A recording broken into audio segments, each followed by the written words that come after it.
গত 10 বছরে দ্বিগুণ বৃদ্ধি পেয়েছে ভারতের জিডিপি। ফলে জাপান এবং জার্মানির অর্থনীতিকে অবিলম্বে ভারত ছাপিয়ে যাবে বলে পূর্বাভাস দিয়েছে আন্তর্জাতিক মুদ্রা ভান্ডার বা IMF।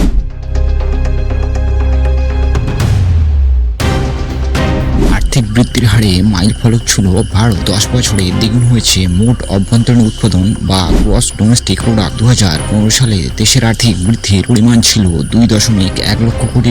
চলতি বছরে সেটাই বেড়ে $4.3 লক্ষ কোটি পৌঁছেছে, অর্থাৎ 105% বৃদ্ধি পেয়েছে জিডিপির সূচক। বিশ্ব অর্থনীতির নিরিখে একে অভূতপূর্ব বলেছেন দুনিয়ার তাবড় বিশ্লেষকরা। আন্তর্জাতিক মুদ্রা ভান্ডারের মুদ্রাস্ফীতি সমন্বিত তথ্য অনুযায়ী গত এক দশকে ভারতের জিডিপি 77% বৃদ্ধি পেয়েছে, ফলে দুনিয়ার সেরা 5টি অর্থনৈতিক দেশের তালিকায় জায়গা করে নিয়েছে এই দেশ। এই গতি বজায় থাকলে চলতি বছরে আর্থিক বৃদ্ধির নিরিখে জাপানকে ছাড়িয়ে যাওয়ার সম্ভাবনা রয়েছে। আর সেক্ষেত্রে 2027 সালে ভারতের কাছে হার মানবে জার্মানি। এই একই সময়ে চীনের জিডিপি 74% বৃদ্ধি পেয়েছে। 2015 সালে ড্রাগনের অর্থনীতি ছিল $11.2 লক্ষ কোটি।